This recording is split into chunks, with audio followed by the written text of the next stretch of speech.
Oh, glórias, a paz do Senhor Jesus, amada igreja, que Deus abençoe grandemente a vida de cada um de vocês. Estou aqui mais uma vez impulsionado pelo Espírito Santo, aqui para quem me conhece, para quem não me conhece, Pastor Ederson, do Ministério Igreja Pentecostal, Jesus é o Caminho, residente na cidade de Batatas. Igreja, quero deixar um pedacinho para vocês de uma pregação, quero deixar também a paz do Senhor para os nossos irmãos do YouTube, vocês que são inscritos no nosso canal, todos os membros da igreja. Que Deus abençoe grandemente a vida de cada um de vocês. Eu quero deixar uma palavra para que nós possamos meditar nela nesta noite. E presta atenção que tudo que vamos dizer não é coisa que eu vejo, não é coisa que eu acho, é coisa que está escrito na palavra de Deus, da maneira que o Senhor quer de cada um de nós. Entendemos que nós somos servos, e o bom servo ouça aquilo que Deus ele tem para cada um de nós. A Bíblia, abre a Bíblia no livro de segunda carta aos Timóteo, capítulo 3, no versículo 16. Segunda carta aos Timóteo 3:16. Olha o que a Bíblia diz para cada um de nós: toda a escritura é divinamente inspirada e proveitosa para ensinar, para repreender, para corrigir, para instruir em justiça, a fim de que o homem de Deus seja perfeito e perfeitamente preparado para toda a boa obra. Amém? Olha que a palavra do Senhor está nos ensinando que a palavra de Deus, as escrituras, ela é inspirada pela vontade de Deus. Como Pedro fala, que nenhuma palavras produzidas que está escrita nesse livro foi produzida pela vontade de homens, mas homens falaram inspirado pelo Espírito Santo. O Espírito Santo, que a própria Bíblia diz para nós, a palavra nos ensina, no livro de João, capítulo 16, versículo 8 em diante, que o Espírito Santo, que veio para convencer o mundo do pecado, da justiça e do juízo. Quando a Bíblia fala para nós que a palavra de Deus veio para o quê? Nos ensinar, para nos repreender, nos corrigir e instruir em justiça. É que muitas das vezes quando ela vem no nosso coração, quando Cristo ela vem com a palavra para nos alcançar, nós precisamos, a igreja, nós, o povo, precisa ter uma disciplina. E essa disciplina ela tem que ser espiritual, uma disciplina que vai nos ensinar o que é o certo, o que é o errado, uma disciplina que vai também falar o nome dos pecados, não somente dizer, porque pecado tem nome, meu irmão. Pecado tem nome, meu irmão. Nós precisamos entender que o pecado nos afasta a nós da presença de Deus. Nós precisamos entender que o pecado nos separa a nós. E se nós não tivermos com a palavra no nosso coração, a palavra não tiver entranhada em nós, se nós não obedecer a palavra do Senhor, muitas das vezes é o que nós temos nos dias de hoje. A luta vem, a situação vem, as coisas acontecem e as pessoas tudo desmoronam. Por quê? Porque muitas das vezes a palavra que confronta com o pecado, a palavra de correção, de exortação, de redarguação, as pessoas não querem mais aceitar. As pessoas não querem mais aceitar que Deus fala contra o pecado. As pessoas não querem aceitar que a prostituição é pecado, que o adultério é pecado, que a avareza é o pecado, que a vaidade é pecado. As pessoas não querem aceitarem, mas como se fossem regras de igreja, como se fossem regras de denominações. Mas isso não é regra de igreja, é algo que é um evangelho de Cristo, uma palavra que nos ensina. Porque às vezes um pecado que nós praticamos, às vezes a pessoa pode achar que não dá nada, mas a Bíblia diz que o nosso corpo foi comprado com preço de sangue, para que através do nosso corpo o Espírito Santo venha habitar em nós, que o nosso corpo é templo do Espírito Santo, e o Espírito Santo ele não habita onde há o pecado, como a Bíblia diz no livro de Atos 5:32, que a Bíblia diz, e nós somos testemunhas acerca disto, que Deus outorgou ou autorizou a dar o Espírito Santo àquele que obedece. O Espírito só vai habitar onde tem um corpo com uma disciplina espiritual. O Espírito Santo só vai habitar num corpo onde ande com obediência da palavra de Deus, não um corpo cheio de erro, cheio de falha. Mas o Espírito Santo ele veio para habitar, mas quando ele achar o erro, achar a falha, aí vai ser necessário nós passarmos pela palavra do Senhor Jesus.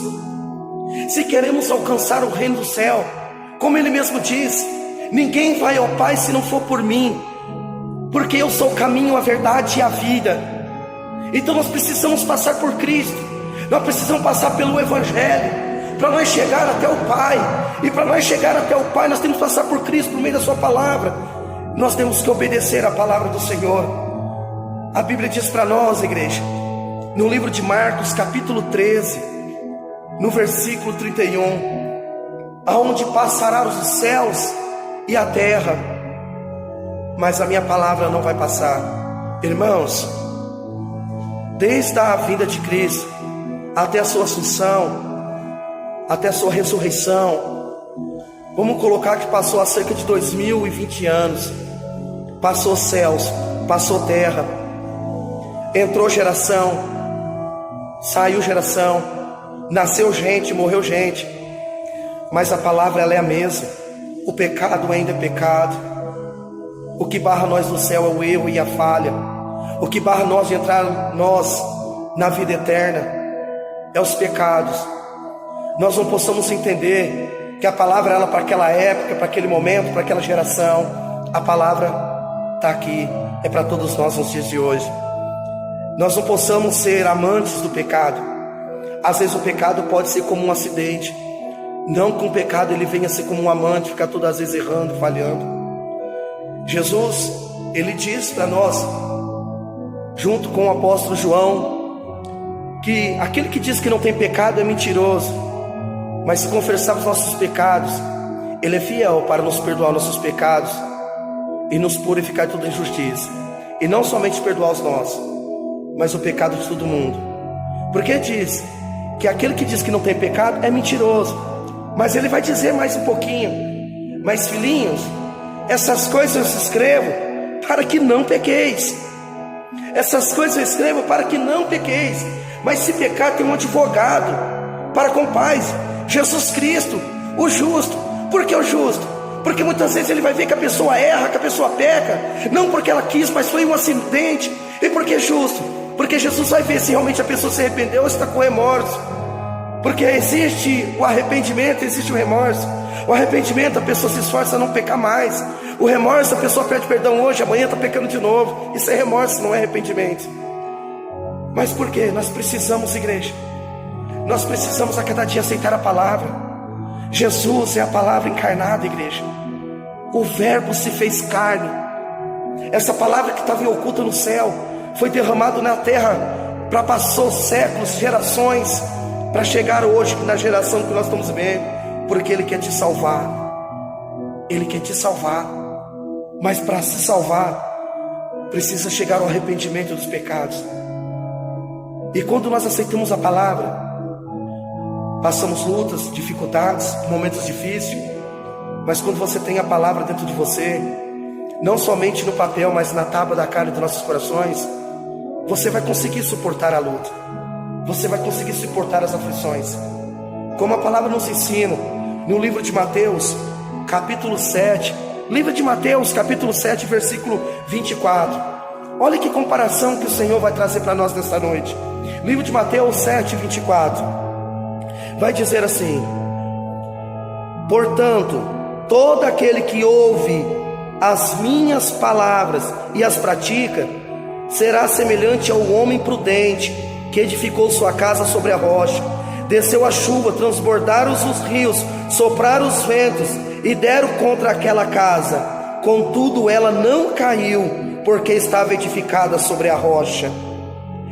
Aquele que ouve as minhas palavras, mas não a cumpre, será comparado a um homem insensato, que edificou sua casa sobre a areia. Desceu a chuva, transportaram os rios, sopraram os ventos e desceram contra aquela casa, e ela caiu, e foi grande a sua queda. Amém, igreja? Aqui Jesus ele está trazendo comparação, a importância de nós guardar a palavra do Senhor no nosso coração, como dizia o salmista Davi: Senhor, eu guardo a tua palavra no meu coração para não pecar contra ti. Quando nós ouvimos a palavra, e não somente ouvimos de mau grado, mas de bom grado e aceitamos, aquela palavra vai trazer para nós um avivamento, aquela palavra vai vivificar dentro de nós, trazer vida dentro de nós, a ponto que nós não vamos ter mais desejo com os prazeres da carne, com as obras pecaminosas. Fazendo tudo isso, igreja, estamos construindo nossa casa sobre a rocha, a qual é o Senhor Jesus. Quando ele diz aqui que um homem prudente, assemelhando ele a um homem prudente, que ouviu as palavras e as praticou. Quer dizer, veio a chuva, veio o rio, veio os ventos, bateu contra aquela casa, mas ela não caiu, porque ela estava sobre a rocha. Sabe o que significa tudo isso? Significa que quando você está edificando sua casa sobre a rocha, a qual é Jesus, quando você vem para a igreja, ouve uma pregação, você toma posse de uma profecia, você se esforça a sair do erro, se esforça a sair do pecado, não é qualquer vento que te derruba, não é qualquer chuva que te derruba, não é qualquer situação que te derruba você, não é qualquer coisa que deixa você se perder o teu foco espiritual, porque tua casa é na rocha. Às vezes o vento pode arrancar um telhado, mas não arranca a casa, porque a casa está edificada na rocha. São pessoas que pegam a palavra e guardam com muito zelo no coração. São pessoas que estão decididas a entregar as suas vidas para Jesus.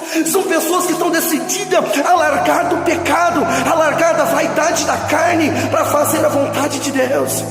Mas ele vai comparar também uma outra pessoa, amada igreja, que também edificou sua casa, só que é aquela pessoa que ouve as palavras, mas não a pratica.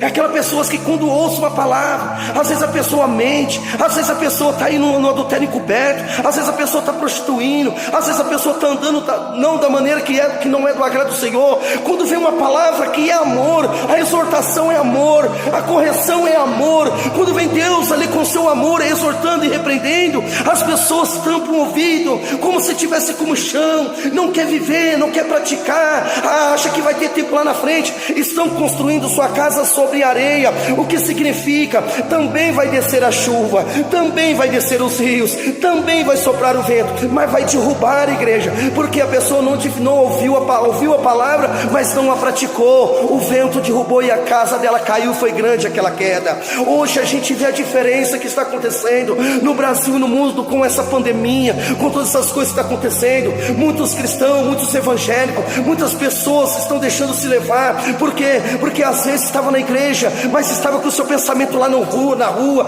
no problema, ou pensando em outra coisa, não tinha uma praticância no seu coração, não tinha aqui uma santidade aqui. O que acontece? Tem aquelas que estão ouvindo, praticando, e mesmo assim não está deixando que nada turbe o coração. Pelo contrário, a cada dia está orando, está buscando e está dizendo: ora, Maranata, vem Senhor Jesus. Mas quando as pessoas estão edificando sobre a areia, as pessoas estão desesperadas, as pessoas vão para lá e vem para cá. Mas por quê? Porque sabe que ainda não estão preparadas. Porque aquelas que estão preparadas, que vêm para a igreja, que ouçam a pregação, que se arrependeu dos pecados, está aí a situação toda, aonde o sol desce para o justo e para os injustos, mas aquela pessoa está preparada.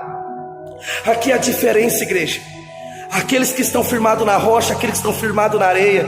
Os que estão firmados na areia estão firmes com o Senhor, porque sabe que não estão desamparados. Não que ninguém está desamparado, não estou dizendo, mas só eles estão amparados, outros não. Jesus está dizendo que se nós ouvimos e praticamos a palavra do Senhor, a nossa casa não vai cair, porque está edificado sobre a rocha. Muitas pessoas às vezes trocam a vontade de Deus por uma satisfação tão pequena e momentânea. Não faça isso, meu irmão. Edifique sua casa na areia, ou seja, na rocha. Edifique sua casa na rocha, não na areia. Não acha ruim quando o teu pastor ou alguém está falando: olha, meu irmão, se conserta, minha irmã, se conserta disso, cuidado que esse pecado vai te levar para o inferno, cuidado que esse pecado aí, cuidado disso. Não acha ruim, pelo contrário, se sente privilegiado. Como eu já vos disse outra hora, Deus exorta e repreende quanto aquele que lhe ama. Se alguém te exorta e te repreende pela vontade de Deus, é sinal que Deus te ama, e Deus não quer que nós vivamos que você vive na prática do pecado. Ouça a palavra, viva e pratique. Porque assim como hoje o sol nasce para o justo e para o injusto, todo mundo está debaixo da situação, mas a diferença, aonde você está construindo a sua casa, na rocha ou na areia. Amém? Medite nessa palavra. Que Deus abençoe todos vocês em nome de Jesus. Vamos firmes, que Deus abençoe. A paz do Senhor Jesus a todos os nossos irmãos aí do YouTube, todos os nossos irmãos membros da igreja. Ajude-nos a divulgar, se inscreva no canal, dá os seus likes em nome de Jesus. Que Deus abençoe, até a próxima, em nome de Jesus.